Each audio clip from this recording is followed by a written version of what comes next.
Operation Center. Ito po ay bagong, kumbaga is, ito lang, tayo pa lang po ang meron nito sa buong Caloocan. So, proud to be, saka na tayo po ang kauna-unahang meron nito. Pero hindi ko na po elaborate para si Punong Barangay na po ang mag-elaborate kung ano po yung surprise ang bigay ko sa inyo. So, welcome po muna natin ang ating mga bisita. Of course, the Managing Director of RBS Software Solution. Hindi mangyayari ito kundi po dahil sa kanya, Sir Limuel Aceron. Councilor Pulen Prado.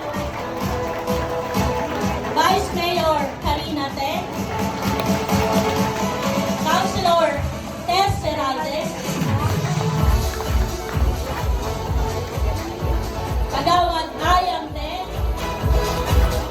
Kagawad Reynaldo Balbuena. Kagawad Joe Apuli. Kagawad Tina Ginoong. Kagawad Gilbert Galveno. Kagawad Reynaldo Escaner. SK Chairman Oriel Cholata.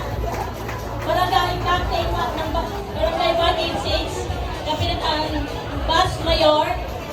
Of course, ang ating hinanang Barangay 179, walang iba kundi ang ating madama si Ma'am Lani Palmeri.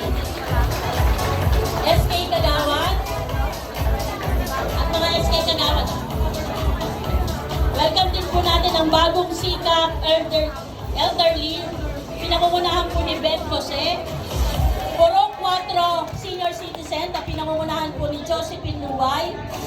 Amparo senior citizen na pinamumunahan po ni Eden Sinares. Senior citizen ng Amparo na pinamumunahan po ni Mami Berlina Piloria. Empowered Golden Acres, pinamumunahan po ni Ma'am Lolit Osit.